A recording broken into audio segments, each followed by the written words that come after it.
What's going on, everybody? Welcome back to another episode of Pigskins and Pinfalls. I'm Dick Burns.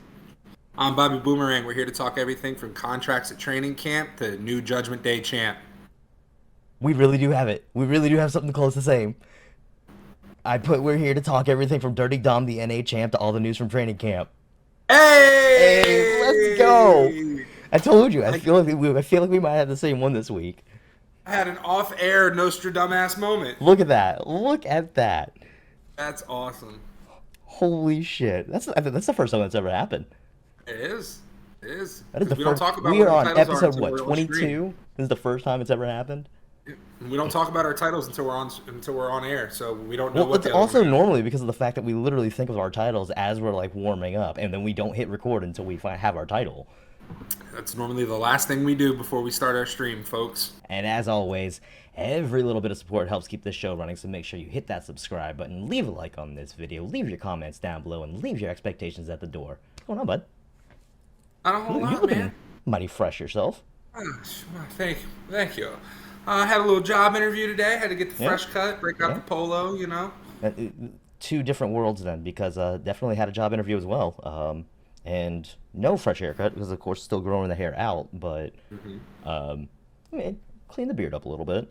It's good. I was Shaved. wearing a polo earlier. I already changed out of it. I was also told by the missus that I'm not allowed to change out of my interview attire until she sees me in it. So Oh, she at I work right can't now? change. Yeah, she's at work. Ah, very well. So, But yeah, we have a big week for you guys. we you know, had this was a busy week. Actually, before we even get to that, so I want to talk about our newest addiction. I want to talk about my newest addiction, oh, uh, Immaculate Grid. Have you been playing? I introduced you to Immaculate Grid. What was it, today or yesterday? it was today, and I do have plans of continuing on with it tomorrow because It's- it was. So, it's been going on for a long time with baseball, and apparently they just started a football one. And honestly, I'm 100% here for it because I'm here for the challenge.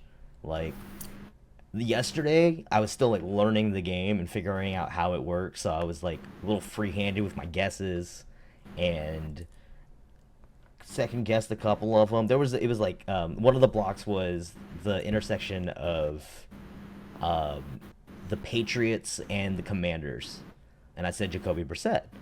But because Jacoby Brissett hasn't played a snap for the Commanders yet, Yeah, he didn't doesn't count. count. So I missed the point on that one.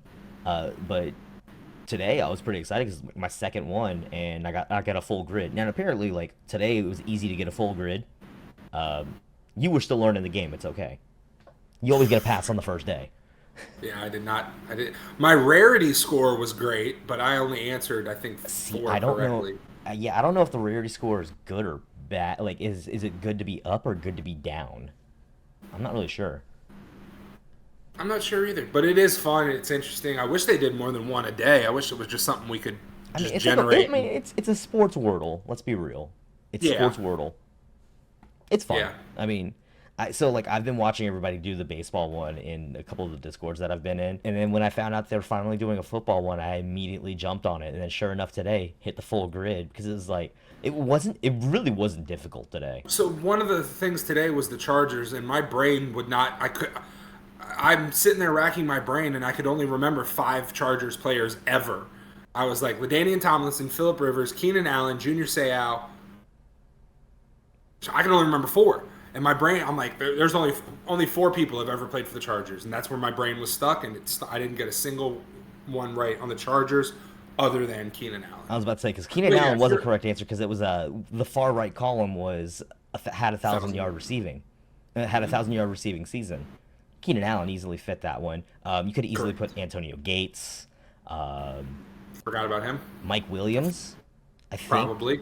I think he had at Probably. least one. It tells you there's like a whole list of how many answers could fit into it. The easiest block for me turned out to be the one that had the least amount of correct answers, and that was 1,000 yards receiving from the Texans.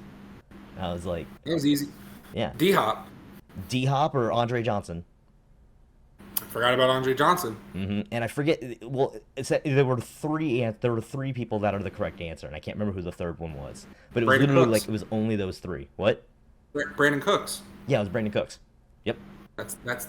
But yeah, if you're a football fan, definitely check out Immaculate Grid. It's I can see you and I doing this for the foreseeable future. 100%. Yeah. If you're in my Discord, we'll definitely be posting it for sure. Oh yeah. Yeah. Oh yeah. So let's get into some of this training camp news. Yeah, so training camps finally started this week, and we're getting a lot of news already out of it. We've been getting contract news left and right, including today. Um, where do you want to start with all of this? I know where I want to start with it. Oh, I know. Actually, yeah, no, because this one just came down the line, like right before we recorded today. I Let's talk about your believe favorite one. my favorite one is that the Cowboys and cornerback Trayvon Diggs agreed to a 5-year, $97 million contract. It includes a $21.25 million signing bonus, and with incentives, it can be worth up to $104 million. Um, great, great. Keep Trayvon in Dallas. He is absolutely a top 10 corner in the league right now. And I know last year he didn't get as many interceptions as he did the year before, but he also gave up far fewer big plays. And I think that's part of part of growth as a corner. Absolutely. And this makes him, if I was reading it correctly, this makes him tied for the fifth highest paid corner in the league. And this is somebody that was going into the last year of his rookie contract. He was Keep in looking for mind, that extension. he's 24 years old. He's still young. He's very young. And Very young. I Yeah. want to turn that around and talk the running back market right now. Because, of course, we spoke last week with the franchise tag issues. And things have developed. Things have certainly One of developed. these makes no fucking sense. And it's probably the one I want to talk about right now, and it's Go for Saquon it. Barkley. Makes no sense. It makes no sense at all. So Saquon Barkley signs a 1-year deal. It's worth up to $11 million. It includes a $2 million signing bonus. This technically means he's making less than Less what. than the franchise tag. Thank you. Why? He is making less than the franchise tag. And Why? he was the one of the ones who was most vocal about the franchise tag and how it's not good for running backs and blah blah blah blah blah blah. Blah. First of all, your deal, if it's up to 11. So let's say he gets the max, right? He hits all of his incentives and he gets paid what the most he can get paid. He's only making but he's making only $900,000 more than if he just signed the franchise tag, which was fully guaranteed. So, if he has a bad year, he will make less money than if he would have just signed the franchise tag. And he could have just signed the franchise tag last week, not had to go through this whole rigmarole, and just to sign 7 days later. It makes no fucking sense to me. I completely agree with everything you just said. This was one of the ones that I was just like, I get it. Like, this was like a moral victory to some people, but nah, this was a terrible move. I don't know what was the thought process behind this. Maybe there's more guarantees on certain levels of things. I don't know. With the only information we have on it right now was that it was a 1-year deal worth up to $11 million. This just happened. This just came down the line last night, I believe it was, last night or this morning, and it's just it.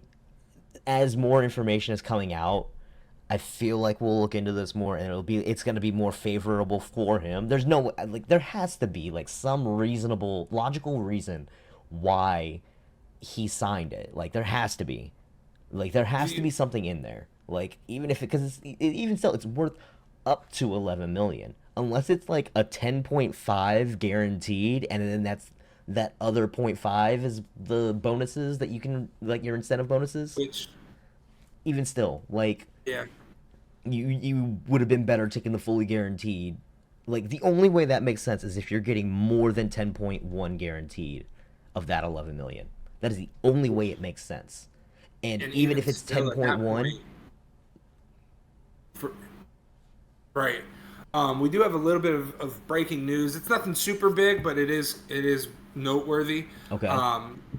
Zach Martin, Cowboys guard, okay. has not shown up for training camp.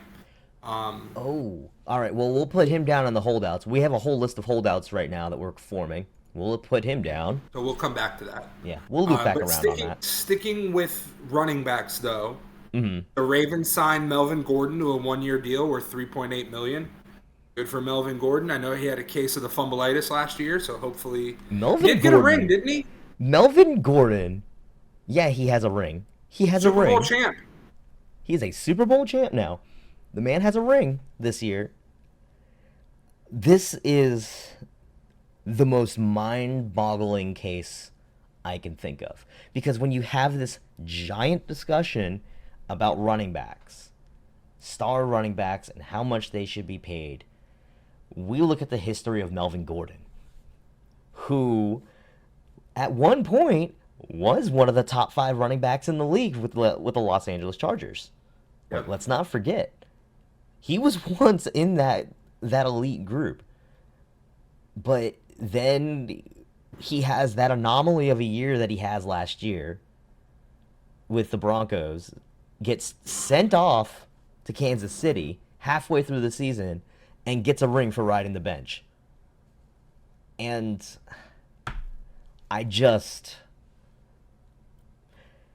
Melvin Gordon, let's not forget also, was at the center of the 3-way trade in our fantasy league last year. He was part of that big 3-way trade.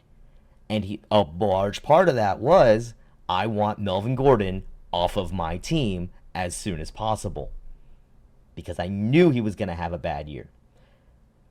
I mean, I think him going to the Ravens makes sense for him, though, because he will not have to be the number 1 running back there. Baltimore's always with the exception of everybody's a number 1 running back in that scheme. Like Lamar's an RB1, J.K. Dobbins is an RB1, Gus Edwards is an RB1.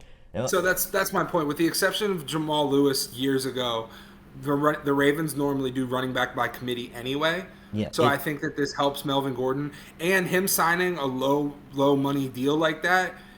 It allows him to come back and basically prove himself and be like, look, I know that last year was a down year, but here's what I'm willing. I'm willing to take this lower base pay to come back and prove that I've still got some gas in the tank.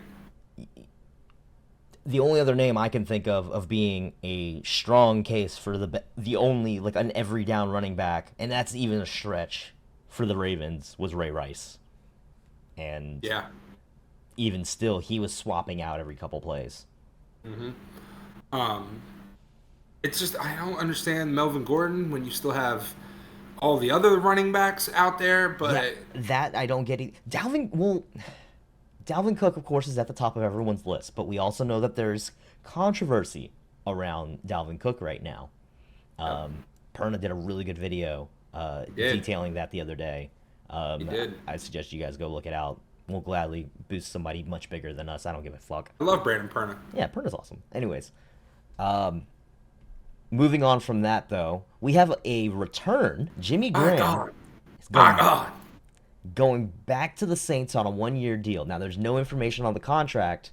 It's just said that it's a 1-year deal. Jimmy Graham's coming home. Cool. I think this is going to be his retirement year. I think he wanted to go. I think he wanted to return to the Saints, finish out his time, and then I think he's done. He's had a long career. He's had a really long career. Yep. I mean, good for him, and he's going to be a hometown hero coming back to New Orleans. 100%. Yeah. Good for him. Yeah. Raiders signed Marcus Peters on a 1-year deal. Also, no contract information available at this time. Cool. So, what I was reading earlier, this is essentially a 1-for-1 swap from them losing Rock Ya-Sin.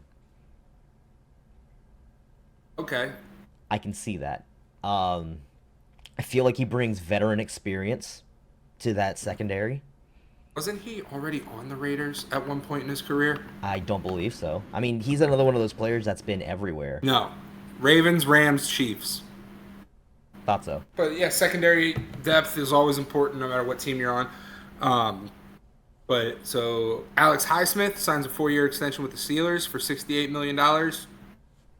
Good job. Cool. And then Seahawks, they sign a 3-year extension with Uchenna Nwosu worth up to $59 million. I went I went back and looked at some of his highlights from last year because I'm not really that familiar with him, and I wanted to at least get a little bit of education on it. Yeah. 9.5 sacks, three forced fumbles last year. He looks like a good player. I mean, 9.5, almost double-digit sacks from a linebacker. Every team will take that. Exactly.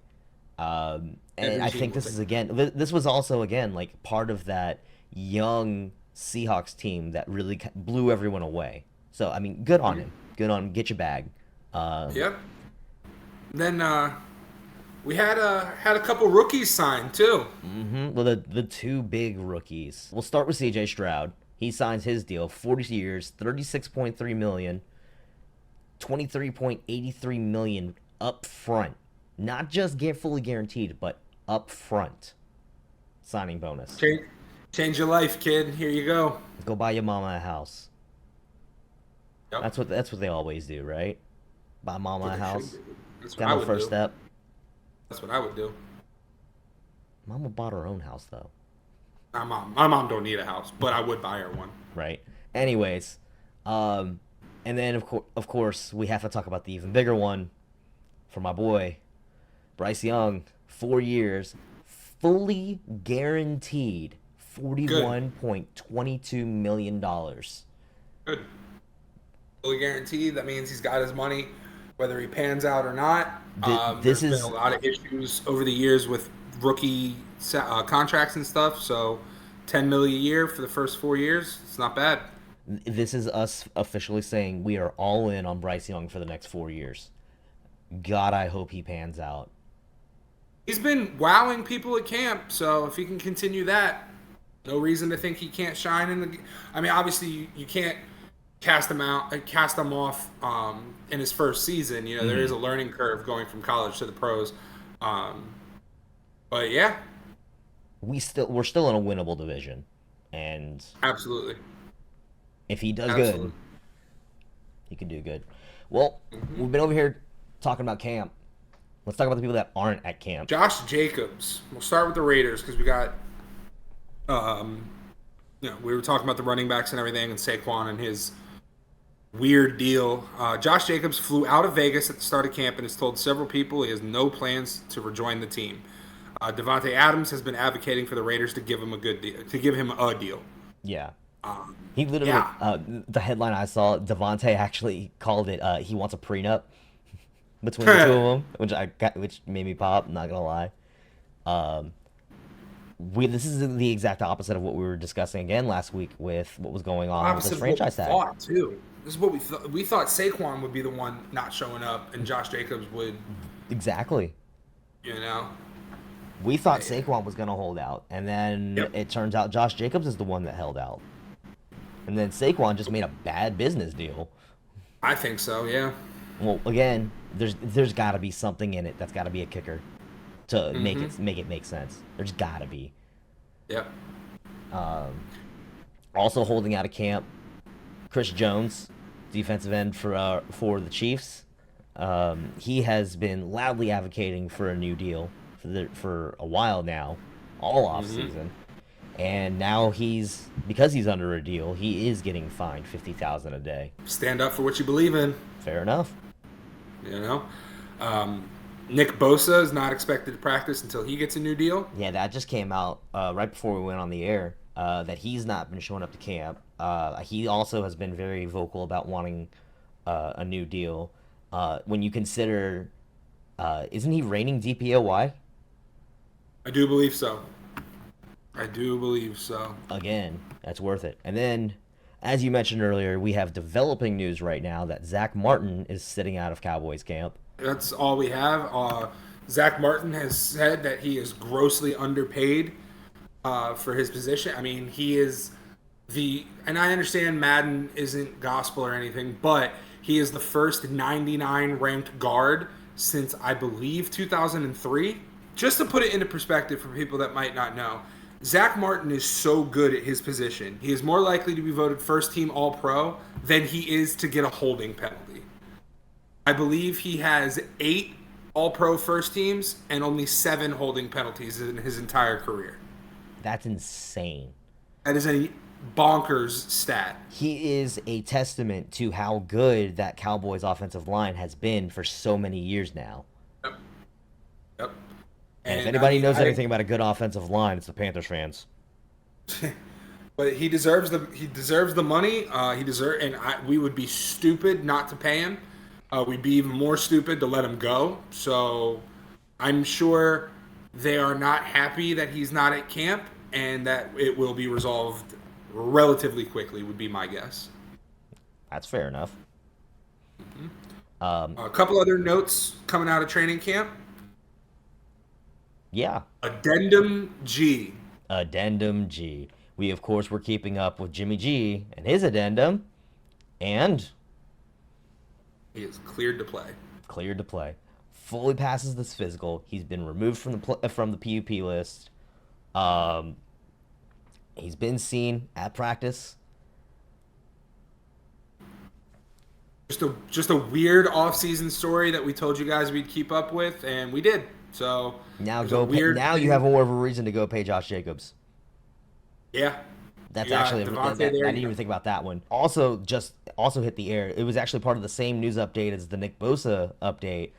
Brock Purdy cleared for practice. Good for So him.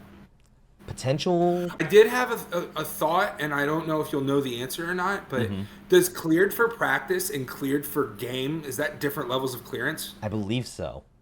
Okay. I think it is. At the Because you very can do least, though. a non-contact practice. Well, no, they would if it was non-contact, they would say it's non-contact. You have to think this is still like the first week of camp. All those players that are like we're healing over the off season and we're gonna be done. We're gonna be done healing around the beginning of camp. Again, Jimmy G and Brock Purdy being our prime examples here. It's those. All right, it's the first week of camp. Let's see how you've been progressing. Let's see if you're ready to start performing again. A lot of the Fair times, enough. if somebody's not if somebody's like cleared for non-contact, they specify cleared for non-contact. The both of them, the news that has been coming out, they've just straight up been cleared. So we may still see the two of them start this year and start early. Yeah. Yeah. That would definitely alleviate the quarterback pressure for both of those teams, and definitely keeps them in contention. Because let's be real, the Niners are making a push. They're 100% making a push. They deserve. Honestly, that team deserves a ring at this point. Look at how well You'll never built hear it me say is. You'll never hear me say that. I feel like, I mean, San Fran, granted, as many rings as they already have, the history that team has, I feel like that team could win a ring this year. They are I definitely think in they could. contention. Yeah, I think they could, but my Cowboys fan inside of me doesn't want to see them get 6 rings before we do.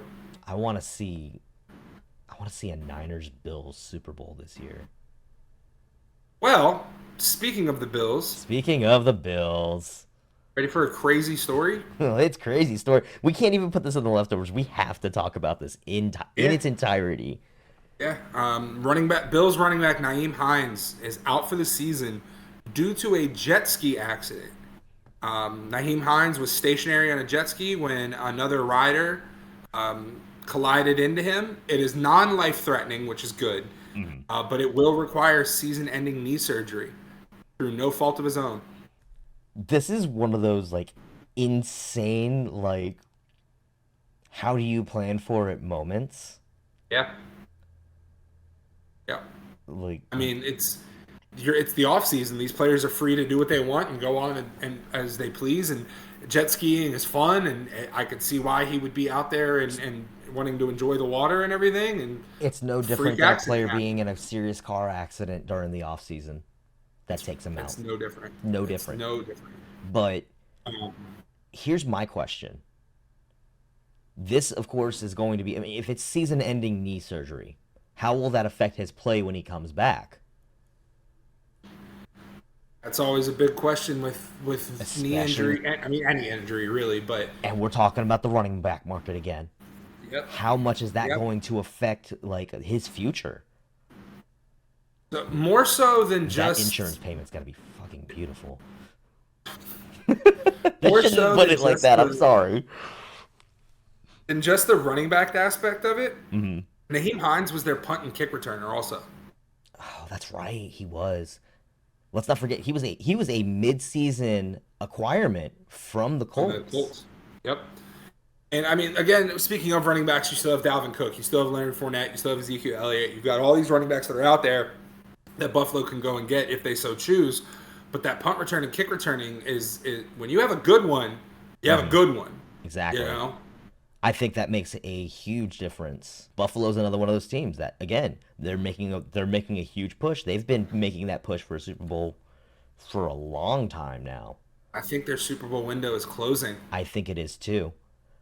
And I think right now, if we're being honest, it's gonna turn into it's. This is probably gonna lead to Dalvin Cook getting signed.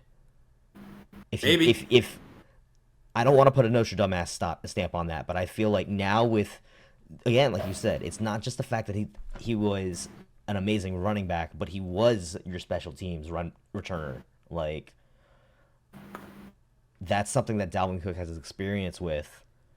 And again, this is somebody that would be going into a carousel of running backs. Because they also, let's see, who else do they also have? Devin Singletary is gone. I think they still have James Cook. What's their? Are you pulling up their depth chart? I am. They have James Cook, Damian Harris, Latavius Murray. Yeah. So they still have a stacked running back room. They don't even necessarily have to go out and get Dalvin Cook if they don't want to. Their current listed punt returner is Khalil Shakir, and their current listed kick returner is James Cook. I mean, you don't want your starting running back to also be taking kicks. But If you can help it. But if you can help it. We've also been discussing now for weeks. This is Buffalo's window closing. Like we said it during the playoffs last year that, granted, like they were so banged up by the time that the playoffs came around, there was no way they were surviving. Von Miller is still technically out right now. Yeah. That's a huge hit on their defense. They've got several defensive players that are still out. Banged up. And now they've just lost Nyheim Hines for the year. I think you're right. I think Buffalo's window is rapidly closing now. It is something that I will keep an eye on because last week after stream we discussed the different divisions we'll be covering during football season, and I have the AFC East, so I will be sure to keep up with all of that Buffalo Bills-ness. Let's not, if we haven't said it before, we'll say it again. Just in case, we definitely send our best wishes to Nyheim Hines on his recovery. Oh, yeah. This is still unfortunate. We don't want anybody to discount that. But when you look at this in a bigger picture, how does that affect the team? And, like, it feels weird to talk about it like that because it'd be like Skip Bayless complaining about Damar Hamlin. Did you see Pat McAfee's monologue at the ESPYs about that? No. Oh, yeah, I did. Now Get that dead guy off the field. We got playoff implications. It's different, though, because Nyheim Hines didn't almost die. Literally died? Damar Hamlin's heart stopped. But did you die? That's death. No, I mean, again, like, I'm glad he's okay. I'm glad it wasn't life-threatening. Any injury on the water or any boating accidents can be very, very serious very, very quickly. We just lost Ryan Mallett in a water accident. Right. Chad Gaspard. Also. Peyton Hillis. You know, there's our two forms of medium. We just listed two football players and a wrestler who, you know, have all had major accidents in the waterways. I'm glad Nyheim Hines is okay. It sucks that this is a season-ending injury. You know, but again, we do have to talk about the implications that it's going to have for the Buffalo Bills and their pursuit of winning a ring. Absolutely. So, well, that pretty much does it for our football news, which turned out to be quite a bit. Beginning of camps and all. That's our big football news for the week. We've got some stuff for you guys in the leftovers. Oh, of course. But so going back to our beautiful headline that you and I came up with, not together, but it turned out to be the same. Judgment Day is taking over. Bro, they are putting now they've been saying for weeks that everyone is high on Judgment Day. Like, they're all doing great. Dom has really, like, as much as, like, he's got X-Pac heat like a motherfucker right now. Like, that's the only way to describe it, is that he has X-Pac heat. It is pure, go away, we completely detest you heat. Two things. One, Judgment Day is the best faction in WWE right now. Agreed. And two, could you tell us why he has some of this X-Pac heat you speak of? What happened since last Because he turned around, faces Wesley for the North American Championship on NXT, and because of interference by all members of Judgment Day, Dominic gets the roll-up win. Handing Wesley his first loss of 2023 and becoming the new North American champion in the process. And then he turns around and defends that belt on SmackDown, on Raw. I have to point out as well, they are definitely making a huge push to make NXT a true third brand and part of its own main roster. I hope that what they're doing with this is a longer planned out of 2019 Survivor Series. I was just getting ready to say that, and I completely agree with you. Because, let's be real, Survivor Series has not been interesting with the exception of that 1 year and last year us getting War Games. Yeah. The only reason. But for those uninitiated, in 2019, WWE put on a pay-per-view in Saudi Arabia, and there was some controversy there where the plane didn't take off in time, so they weren't going to make it back in time for the show. So basically what they did was they had NXT invade SmackDown, and that caused basically Survivor Series, instead of being Raw versus SmackDown, was Raw versus SmackDown versus NXT, and it was a banger. I recently went back and rewatched that match, actually. I've been meaning to go back and rewatch, because didn't we get Daniel Bryan, Adam Cole, and who was the third man in that match? Seth? No, it wasn't Seth, because Seth was part of the Survivor Series match. Let's pull up the card for that one. Not to get too far off track, but no, because if that's what they're doing with this current Dom defending the belt on all three brands, or not even just that, just getting all three brands involved with one another. Yeah. Oh, it wasn't Daniel Bryan and Adam Cole, because Adam Cole faced Pete Dunne for the NXT Championship on that show. Oh. And so Daniel Bryan faced The Fiend. Oh. Oh. Okay. There you go. I was way off. You were way off. But anyway. And I was right. Rollins was in the Survivor Series match. But again, that 5-on-5-on-5 match, at that face-off, that first face-off between Strowman, Reigns, and Keith Lee was beautiful. Yeah, I hope that's what they're getting, because also, man, these recent NXT call-ups, WWE is handling very well. Some of them. Most of them. There's a couple of them out there that it's like some of them still haven't even shown up on TV except for battle royals and stuff. Like, I can drop two names for you that were NXT call-ups in the draft that have yet to be used, and I can guarantee you're going to look at me and be like, who? Zion Quinn, Odyssey Jones. Where are they? Who are they? Why are they? Where are they? Why is Gamora? I'm glad you got that. But, so, yeah, I mean...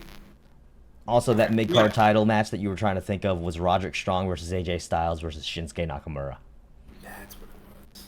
That's where you were thinking there was an Undisputed Era match. Yes. But that's not the only title that changed. No. Well, and that's the other thing, too. So, we did see the title change. We saw Dominic getting the North American Championship. We're starting to see a couple of titles getting shotgunned around, and the women's title, the women's tag team titles are getting shotgunned around left and right.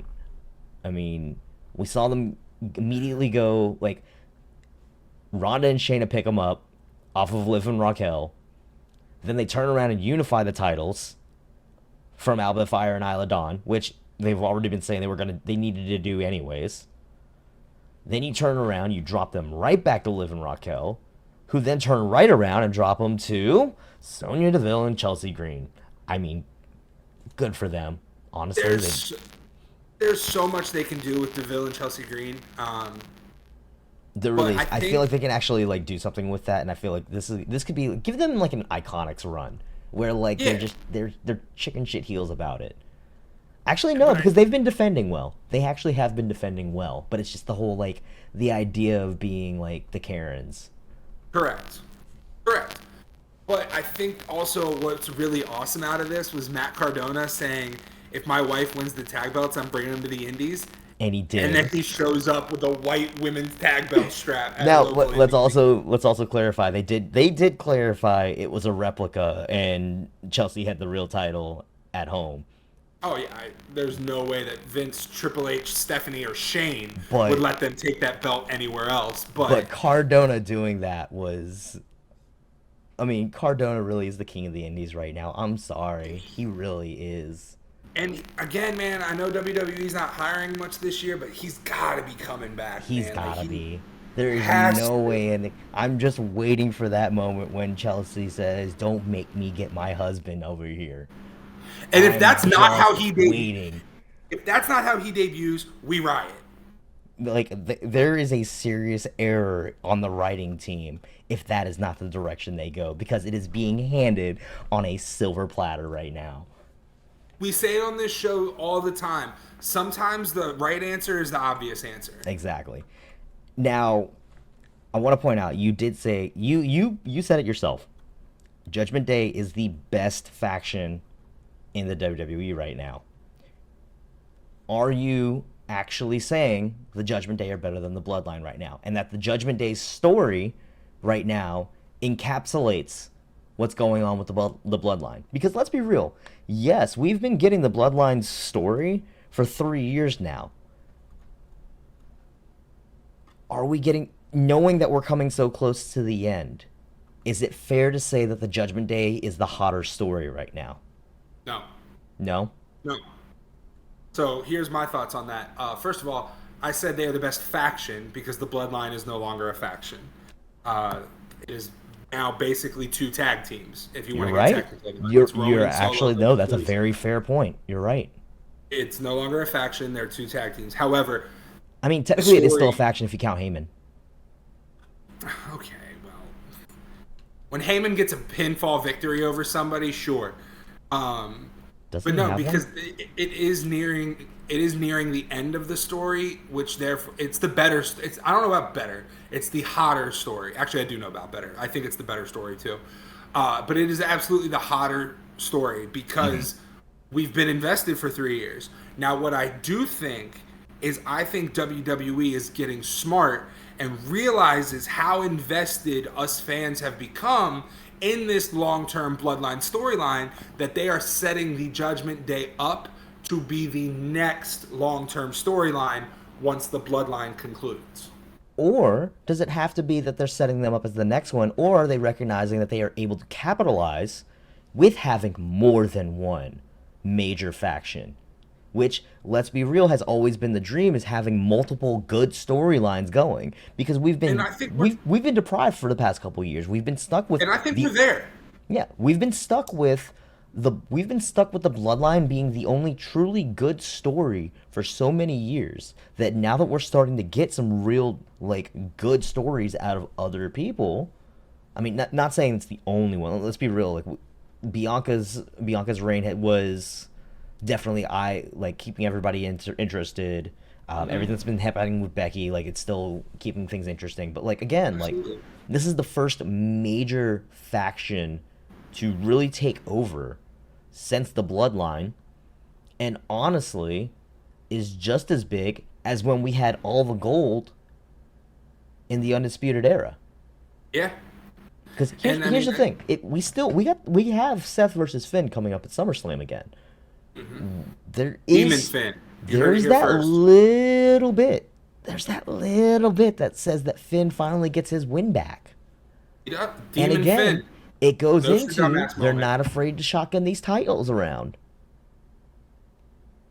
Like they're not afraid. No, and maybe this run from Seth is going to be short. WWE's doing great with, like, look at Gunther. The story they're telling with him on the pursuit of breaking Honky Tonk's record, like, and that he has Imperium backing him up. There's WWE is telling they're showing, not telling us that there is strength in numbers. In reality, we are in there's a reason that wrestling is becoming as popular because they're actually getting it right. Welcome to Triple H's WWE. Thank you, Papa H. Thank you. Going from WWE to AEW. So, we had Blood and Guts this past week. Remember how I said I have DVR now and I can actually go back and watch everything? Yeah. Yeah, I actually went back and watched this one. Nice. And I was not let down. All of Blood and Guts actually turned out to be a great card. I mean, I watched it in parts, obviously. I fell asleep during the actual final match, only for a little bit, because I was also watching it at like 3 in the morning. But Naturally. It happens.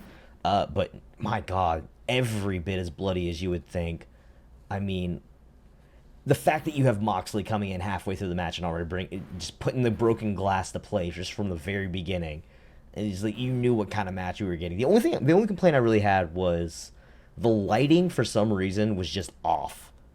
Like, it felt dark in the cage. I don't know if maybe they had like the cage itself like blocking the beams, like blocking the lights or whatever, but like it was really dark and a little hard to see everything. Yeah, we all know I've been, a AEW hater, and I think their biggest claim to fame is the violence and the blood, which I like. I'm okay with it. You're not going to hear any complaints about that from me. I grew up with the Attitude Era. I'm all here. I'm here for the blood. But what I did really like, so I went back and watched reviews on it. I really liked Jack Perry's new entrance music. Yeah? I thought it was really cool. He came out with Beethoven's Fifth. Sorry, I had to look at it again. There. My brain was that whole, like, the fact that the show opens with him doing the whole, like, he buried Jungle Boy in the middle of the desert. So they've been talking about how they wanted to make this heel turn for Jack Perry, and I'm split on this. I'm split on it. Okay. Don't get me wrong, it's a great gimmick. Somebody else, I think it was Sean Ross Sapp, pointed out that them using Beethoven's Fifth is great because it makes it not... like, you can't really sing along with Beethoven's Fifth, but... That's a thing old as time. I mean, remember when they added the rap to Shinsuke's entrance because they didn't want people... Exactly what I was going to bring up as an example, when they put in the lyrics to Shinsuke's theme so that way people would stop singing along. Mm-hmm. That being said, if the crowds don't immediately pick up on Jack Perry sucks, Jack Perry sucks, then we are missing out. Like, someone needs to get that chant going next week. Yeah. Like, turn it into the new Kurt Angle. If anything, put some plants in the audience and it'll catch on. Exactly. They need to do that. That would be great. That would really make it pay off. Also, on the show, everyone's favorite odd couple right now, MJF and Adam Cole, beating Sammy Guevara and Danny Garcia for the win in the blind tag team eliminator tournament. I enjoyed getting to see Sammy and Danny tag teaming again. Not gonna lie, seeing the two of them as a tag team, it made me wish that they had never stopped being a tag team from when they were part of Jericho Appreciation Society. But again, I think this is helping fuel Sammy's inevitable babyface turn, and we're clearly getting more development out of the MJF Adam Cole storyline. My only downside to this: how many times in AEW have we already seen the trope of the two enemies have to learn how to cooperate and be friends for the sake of it? We saw it with the age-old question: can they coexist? But we've seen it too often. They did the same thing with MJF and Jericho. Who else has done that? They did that with? Didn't they do it with Britt Baker and I feel like they did it with Britt and Ruby when Ruby first debuted. Yeah, I feel like that was that's a thing. Or no, that, it was like Ruby and Statlander maybe. I know it was that might Ruby have and been. somebody. It was how they had Ruby turn though. Was her inevitably turning on her partner. Still, we've seen AEW keeps going back to the same well.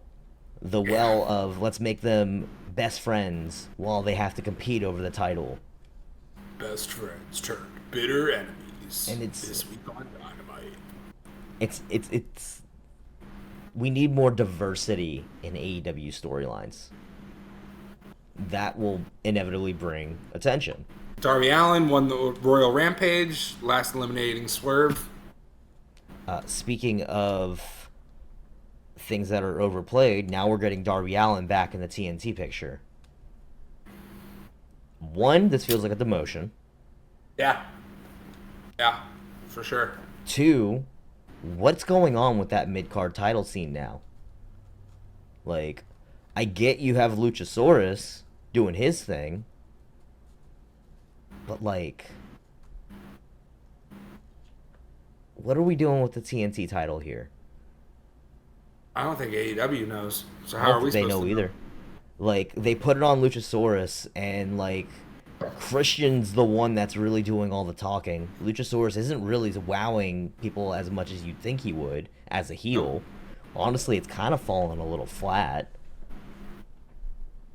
And the TNT title, the more it just continues to get devalued.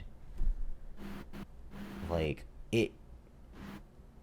every time that title changes, it feels like it loses its value.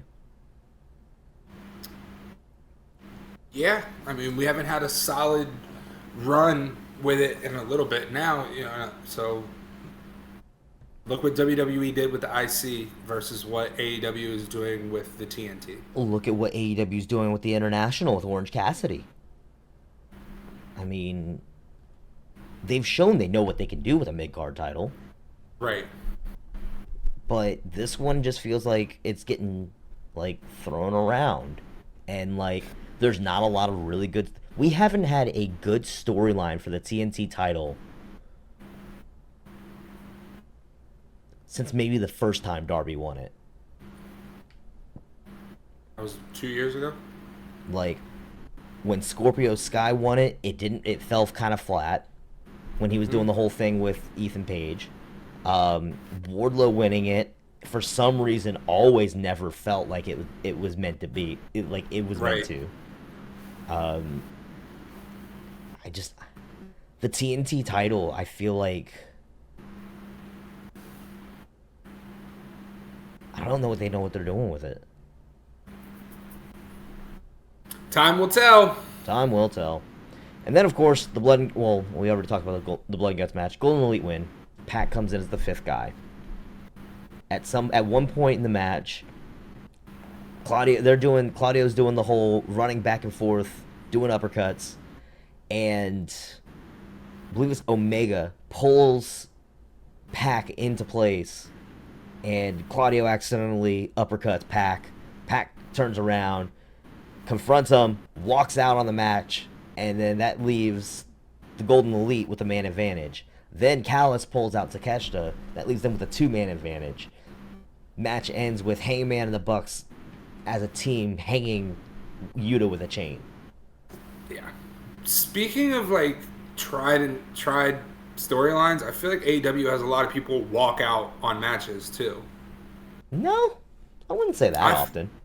I feel like it happened. I mean, I can't give you a specific time off the top of my head, but I feel like that's another thing where they walked out, they left. Like I feel like it happens more. It definitely happens more often in AEW than it does in WWE. No, WWE's used that one for years too. Somebody walking out on an odd couple tag team when people are disagreeing with one another, and one of them leaves and then leaves the other to get jumped by the other two. That's usually a babyface win. That's a babyface win move because the heels can't get Yeah. along. That's a pretty common trope. Yeah. Yeah. Eh. But yeah, so that's Blood and Guts. Yeah. Do you want to pull up your handy dandy spreadsheet and talk to us about the G1? Yeah, let's take a look at the G1 because We're warming up, and honestly, we're getting exactly out of the G1 what I said we were going to have. Unfortunately, you can't see it because we're having technical difficulties, but for everybody else here at home that's looking at the charts, in the A block, to start out, we've got Sonata leading with 8 points. Everybody else is just kind of falling back into a group. We're getting exactly out of the A block what I said we were getting. Sonata's taking over, and then everybody else is kind of jumbled up, and we're getting a whole bunch of opportunities for other people, all these other new names to shine. We've seen like 4 ties already. Excuse me, 3. We can actually look at it that way. And again, like it's just a jumble up in the middle of the pack for everybody behind Sonata, who's running undefeated throughout this entire block. Will he take a loss? I don't know. Maybe. Moving on to the B block. Right now, we have Okada as the undefeated, as obvious. We saw that coming. Right now, Ospreay catching up to second place now. He's up to 6 points. That loss to Tai Chi being his only ding. Right behind him, you've got Kenta, Tai Chi, and Yoshihashi in a 3-way tie at 4 points. Great Okan, El Phantasmo, Tongaloa, all on the board with 2 points apiece. That's coming directly out of last night's matches. We should be getting, in the middle of the night, we'll get the updates from the C and D block for night 8. What we have already for the first 3 nights of the C and D block, David Finlay right now running the C block. I did not see that one coming, but it makes sense, him being the new leader of Bullet Club. Evil also putting on a showing right now. Evil, Tonga, Eddie Kingston, we also said was probably going to be really good in this one. All 3 of them right now tied at 4 points apiece. Ishii scoreless through 3, though. 0-3. 0-3. That's a surprise. And Takagi, also only 2 points. His 2 points coming off of Ishii. Also a surprise. Yeah. I was so sure that Shingo was going to have a good run in the C block, but nah. Nope. Nope, I was wrong. Got that one wrong. Can't get them all. Moving on to the D block, finally. Zack Sabre Jr. and Jeff Cobb currently in a tie right now for 6 points apiece. They are the main event of night 8. Whoever wins that match is going to be in complete control of the D block. Naito currently sitting at 4 points with Goto. Tanahashi with only 2 points in the tournament so far. That stood out to me too. Yeah. And then Yano, like I said, was there to eat pins. Same as Coughlin. Both of them eating pins. I didn't see Gabe Kidd doing as good as he is this year, though. But again, that's also because he's in that A block where anything can really go behind Sonata. Looking at night 8 matches, just going down the card with what we have. The main event, Zack Sabre Jr. versus Jeff Cobb. Like I mentioned, whoever wins that has free reign on the D block. Tonga versus Finlay. Of course, that big rivalry right now with Bullet Club and Tama not really being Bullet Club anymore. I mean, there's history there. You've got Naito versus Shane Haste. Ishii versus Eddie Kingston. Again, like we mentioned, Ishii's not having a good run right now. But if he's going to get his first win, it could possibly be here. Only because I feel like they're going to book Eddie Kingston to be about a 500 guy. And with Eddie right now being 2-1, good possibility. Tanahashi versus Yano. I feel like this is going to be an opportunity for Tanahashi to start getting some points again. Shingo versus Mikey Nichols. Right now it's a tie of 1 and 2s. Could go either way. Shingo's not having the best G1 right now. We'll see what happens. Goto versus Coughlin. As we already mentioned, Coughlin's scoreless through 3. He's probably going to be scoreless through 4. Goto's having a really good run in the G1 right now. And then Hanare versus Evil. Evil, of course, right now is on a run. I wouldn't be surprised if he gets the win here as well. That's night 8. We'll be getting the results on that for next week. There's our G1 update. Yeah, we remembered it this week. Yeah. All right, bud, you hungry? I am always hungry for some leftovers. Let's go. So the sale of the Commanders is official. In addition, as one final parting fuck you to Dan Snyder, the NFL fined him $60 million. So, I wanted to say it was a nice big fuck you. But they included that 60 million payment in the purchase price. It was listed. Oh, really? Yeah, it was actually listed. The purchase price was $6.06 billion. That .06 is that 60 million. Yeah. Not only that, but 60 million is 1% of 6 bill. Yeah. He paid but 1% in reparations. Yeah, I mean, but he was a fucking scumbag, so at least they tried. I give him credit for trying to get something more out of him at the last, the 24th hour. Um, but bye, Dan. Yep. Get out. Yep. Clock off, go home, you're done. You're done. So the 2024 Pro Bowl has been announced that will be held in Orlando, moving, of course, from Vegas. They're going to be doing the whole Peyton versus Eli thing again. What do you think? Cool. Orlando in February is gonna be nice. It's not Didn't Hawaii. they used to always do the Pro Bowl in Orlando?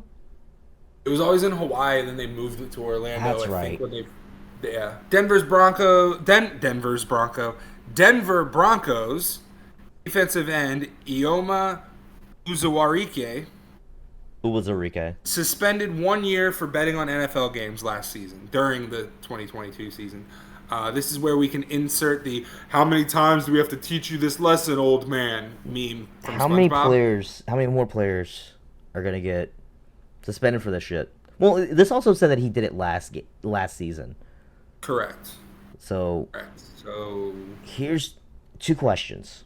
One, how many more of these will we see? Because they're clearly getting people from last year. Mm-hmm. Two, how many of these are we going to see in general just because people are fucking stupid? I have a feeling that we might be at the end of. We might get a couple more players suspended for betting last year.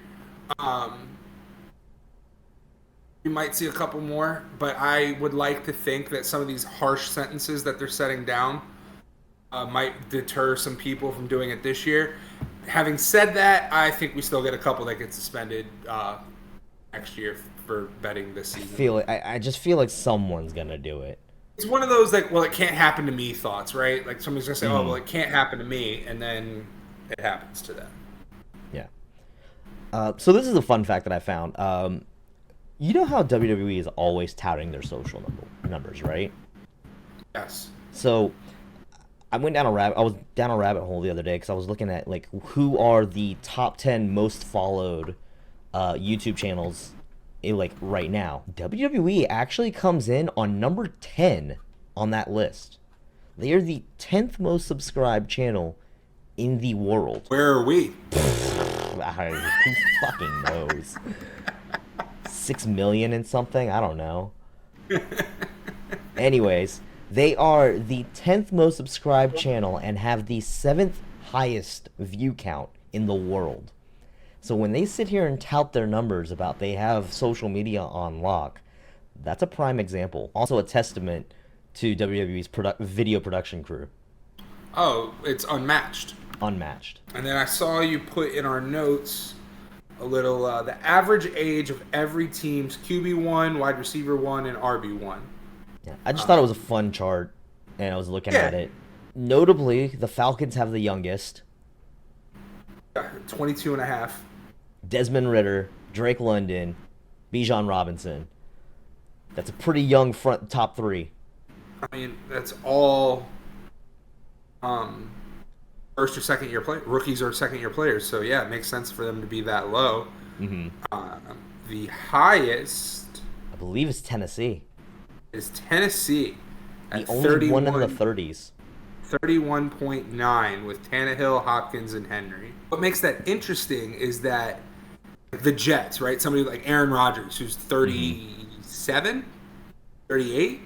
Yeah. The Jets' average is still only 28 years old because of how young Garrett Wilson and Breece Hall are. Yeah, because you had two players that just had their rookie season. Any other notable ones to you?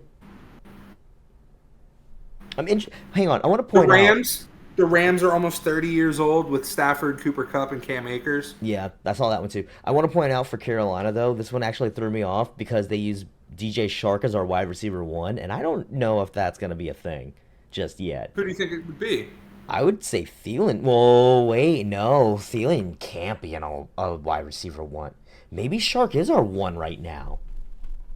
He probably is. Maybe. Mm-hmm. Who knows? Maybe Mingo will step up this year. Another one that's pretty interesting, though, is the Bengals being 25.7 because Burrow, Jamar Chase, and Joe Mixon are all so young. I mean, that's kind of an average number for everybody, though. 23-2 for C.J. Stroud, Damian Pierce, and it says Collins. Is that Alex Collins? Is Alex Collins their wide receiver one right now? Nico Collins. Who? Nico Collins. That's their number two. That's their number one? Probably. If I had to guess. Who's on the... Yeah, let's check Texans. Can you name depth another chart. Texans wide receiver? Yeah, Nico Collins. Robert Woods is in their slot. Of course, they picked up Noah Brown and Tank Dell. Huh. I'll be damned. Another one that's kind of interesting would be the Lions at 24.6 because Jared Goff is so old, but Jahmyr Gibbs is a rookie, so... And Amon-Ra St. Brown is still as young as he is. Right. The fact that Kansas City is only 27 actually surprises me. Disgusting. Disgusting. They're still in their mid to late 20s. And The Chiefs are technically younger with their big three than the Dolphins. It's just not fair. Wait, what? Oh, Jeff Wilson. They're labeling Jeff Wilson as the RB1 for Miami. The Raiders also being close to 30. Jimmy G, Devontae, Josh Jacobs. It's because of Devontae and Jimmy G. Mm-hmm. So, I Yeah, think well, that was a fun little rabbit hole we went down, though. Yeah. That does it for us this week, though. We'll have SummerSlam predictions next week, I believe. We will. Yeah? Yeah? We will. That ought to be fun. Of course, we'll have another update on the G1. As always, make sure you leave a like, leave a comment, subscribe. That's going to be it for us this week. We'll see y'all next week. Y'all have a good one. Bang, bang. Yeah!